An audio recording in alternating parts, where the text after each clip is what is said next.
Le Tanya nous dit que le tzaddik véritable n'a plus de plaisir, n'a plus de désir, ne combat même pas les plaisirs du monde, car il ne se sent même pas concerné par eux. Une belle histoire pour bien comprendre cela. Un jour, un milliardaire décide d'offrir une magnifique Cadillac au rabbi de Lubavitch. Il avait déjà une voiture, conduite par son secrétaire, une Cadillac aussi, mais ancienne. Ce millionnaire-là décide de l'offrir au rabbi de Lubavitch. Les secrétaires se sont dit, on ne va rien dire au rabbi, et lorsqu'il sortira de chez lui, on le dirigera vers cette nouvelle voiture-là. C'est ce qui va se passer, le rabbi sort, il se retrouve devant cette voiture-là et il dit « Où est l'autre voiture ?»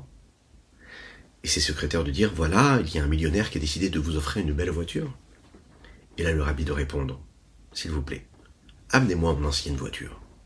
Je ne veux pas de cette nouvelle voiture. » On a essayé de lui expliquer, mais le rabbi a refusé. Quelques jours plus tard, lors d'un Farbrengen, le rabbi s'est expliqué sur ce principe-là. Kadesh atzmecha bemutar lach. Sanctifie-toi même dans ce qui t'est permis et autorisé. Ça veut dire que préparer sa vie à Mashiach, le rabbi l'explique, c'est, basé sur ce que nous dit le Tanya ici, c'est ne plus éprouver du tout de plaisir pour ce qui se passe dans le monde. Ça n'est pas le combattre, c'est ne même pas regarder, de ne pas donner d'importance à ce qu'il y a autour de nous. Et il donne l'exemple là-bas de celui qui aime les pommes. Alors vous savez qu'il y a les pommes rouges et il y a les pommes qui sont différentes, qui sont un peu plus claires.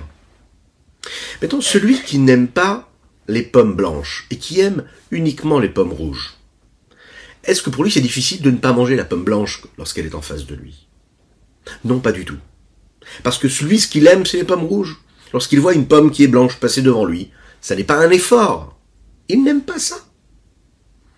Un juif doit faire en sorte que tout ce qui est profane, et même tout ce qui est permis pour lui, mais qui n'est pas dirigé vers de la sainteté véritable, qui ne lui apporte rien, dans le sens où il n'y a pas d'étincelle divine qui sera élevée particulièrement lorsqu'il va agir de cette façon ou de cette façon-là. Il n'éprouve même plus de désir pour cela.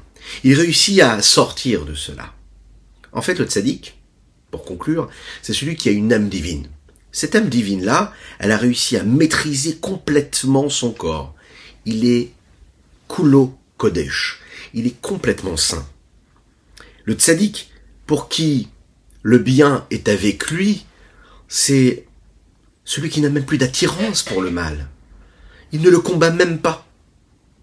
Ça ne fait pas appel à quoi que ce soit en lui. Il y a aussi celui qui n'est pas total, complet, c'est le tzaddik, mais qui doit combattre ce mal. Alors sachons nous aussi, chacune et chacun d'entre nous, faire ce travail pour se rapprocher un petit peu plus de ce tzaddik véritable, pour qui le bien est à lui.